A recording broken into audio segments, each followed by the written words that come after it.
আজ ডিসেম্বর মাসের ১লা তারিখ। ডিসেম্বর মাস মানে একটা আলাদাই অনুভূতি কাজ করে না? যদি একদম ছোট্টবেলা থেকে ধরি, ডিসেম্বর মানে সিলেবাস শেষ, ডিসেম্বর মানে পরীক্ষা শেষ, ডিসেম্বর মানে এদিক ওদিক ঘুরতে যাওয়া, পিকনিক করা, নানা রকম খাবার দাবার খাওয়া।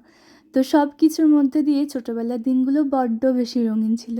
বড়বেলায় সেই রঙ একটু হলেও তো ফিকে হয়েছে, তবে ডিসেম্বরের সেই অনুভূতিগুলো এখন অন্য রকম হয়েছে। তবে এখনও ডিসেম্বরের অনুভূতি কিন্তু আছে আমাদের মধ্যে।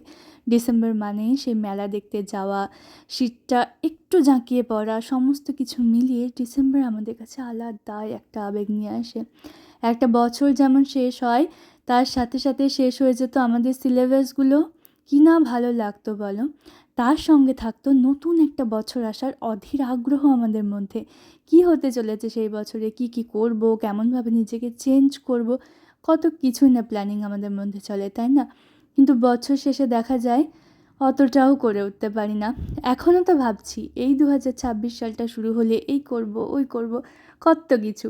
জানি না কতদূর কী হবে, তবে আশা করছি সবটা ভালো হবে, আমারও তোমাদেরও। আর ডিসেম্বর মাসের একটা গুরুত্বপূর্ণ যে জিনিস, সেটা হচ্ছে কেক খাওয়া। 25 তারিখে বড়দিন। হ্যাঁ, তোমরাও যদি আমার কাছ থেকে কেক অর্ডার করতে চাও করতে পারো, সম্পূর্ণ এগলেস ফ্রুট কেক। আর এই কেকের ডেকোরেশনটা কেমন হয়েছে অবশ্যই জানিও।